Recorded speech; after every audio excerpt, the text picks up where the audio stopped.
everybody, welcome to the studio. For this week's exercise we're going to be doing some drawing, so you'll need an A3 drawing paper, a drawing board to lean on, a tray if you haven't got a board, pencils 2B, 2H and an F or an HB and a putty rubber, and the subject is apples. 3 or 4 or 5 apples, you can mix up the colours, I don't mind, whatever you can get, as well as a variety of different cloths.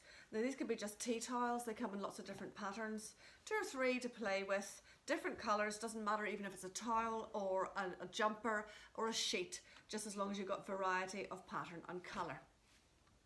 So the first thing to do is start playing with different fabrics to see what you think looks best with the apples. So don't be precious about this, in fact sometimes the simplest is best, but let's try 2 different cloths. So I'm using a white one as a base, and then try this one, quite like that, or I'll change them, maybe go for a bit of red and white, which complements the colour of the apple, although we're doing a black and white drawing, but all the same. Or perhaps we'll try a bowl.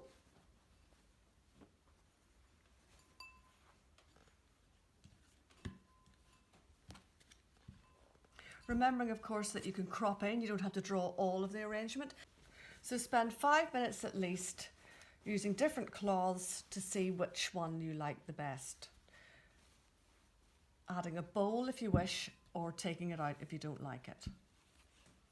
I think that's quite nice. So this is the arrangement that I'm going to draw, and the last thing to do before I start drawing is play with the lighting.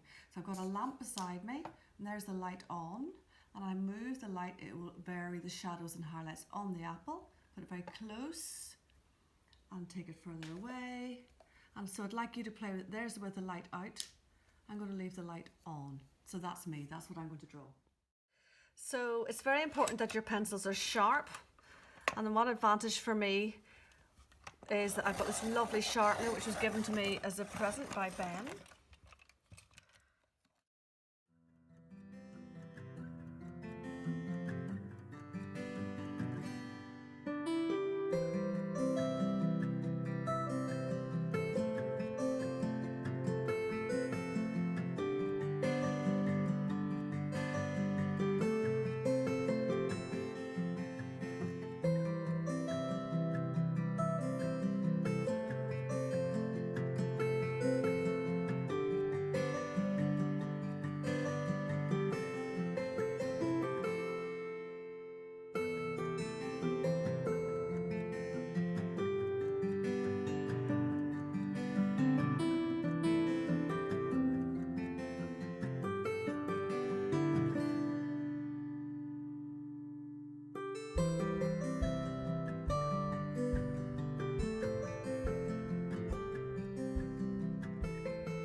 So here is the finished maps drawing, which took me almost exactly 1 hour.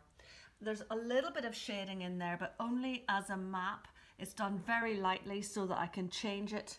It was only so I didn't get too lost. And here are the notes which appeared on the time lapse, just to remind you of things to look out for. So now we're ready to use different pencils. I would try and do as much of your shading with the same pencil you drew. So the F and the HB will get you a really long way. You can go very gently with it, and it'll be pale but not too grainy. Leaning a little bit harder will give you a nice mid-tone, and only use your 2B for the very darkest bits. And I would use that on top of the HB, I wouldn't go straight in with the 2B. And if there's very light areas, go in with the 2H. And I'll just show you now what the difference is between those pencils. So this is a 2H pencil, and I'm just going to do as lightly as I can. And it takes me a minute to kind of get into the groove of it. It's very gentle, very soft. And now the pencil itself is not soft, it's just the results of the work is soft looking. And if I lean heavier, really short lines will give me more control. Just almost a scribbling action. And if I want it darker, I just stay in one place. I'm not really leaning any heavier. I'm just staying in the one place. There it is, that's the level of pressure. And I just keep doing the same level of pressure and it builds up the tone. I'm going to jump from that one to a 2B. And I'm going to go as lightly as I can. That's the absolute light. I'm surprised to see that it's almost as light as the 2H. But when I lean heavier, it goes darker much earlier. And this particular brand isn't proving too grainy. Some brands get a bit grainy very quickly. And now I'm going to stay on the same spot to see just how dark I can get this. You can change the direction, scribbles. And that is a good deal darker than I got there. And the F or HB is in between the two of those. So start with the in-between one, the F or the HB, and perhaps start just somewhere in the middle, as I was saying at the very beginning, and very gently to get the feel of it. And I would work around the fabric all around one of the apples, perhaps this one, which is not a complete apple, and just spreading out from that central point, so you don't have to do a whole apple or all the fabric and then the apples, but you're just creeping out from all directions and paying particular attention where one object or one surface meets another. So there's a fold here and there's a lot of shadowing underneath that. So the shadowing in here, even if this isn't very pale, the shadowing is always going to be darker than the overlapping piece of fabric.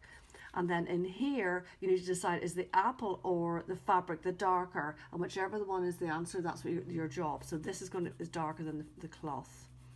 Your next job then is to decide if it's as dark as the shadow area or if the shadow area is darker than that. So every time you meet another surface area, a new object, you have to ask which is darker, which is lighter, which is darker, which is lighter. And it'll not be the same answer for everywhere.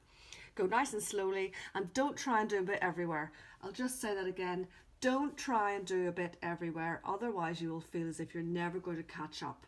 If you work from one point outwards and you've had enough after half an hour, then one area will be nicely finished. And so the viewer will be able to understand how it would have all looked. But if you're very sketchy everywhere, it will just look unfinished everywhere, which you'll find most unsatisfying. Don't forget, set an alarm for about half an hour once you start the toning so that you can stop and have a good stretch and a rest and another cup of tea. So here's a finished drawing that I did about a year ago, which is the same scale. It was done on A3 paper. I just wanted you to see how the level of finish that you can get to a pencil drawing. Although this did take about 6 or 7 hours. The advantage of you working at home is that you can keep going back to your drawing. And I think for the sake of finishing things, I think it would be worth doing that. So the darker areas were done with 2B. The background and so on was a couple of layers very carefully in 2B. And the strokes are very small. You can see some of the little scribbles there. It was not done with big broad strokes. And the main part of the fabric itself, a lot of these very pale bits will have been done with a 2H, and then the slightly darker bits with an HB. I never, ever, ever smudge with my finger. I only ever draw with more different grades of pencil, so don't be tempted to smudge. And I was saying about comparing surface to surface, so at this point the apple was slightly lighter than the fabric, the shadows there were darker. Over here the apple's a lot lighter than the fabric, but over here the fabric is lighter than it met the apple there. So I hope it helps to see a finished one.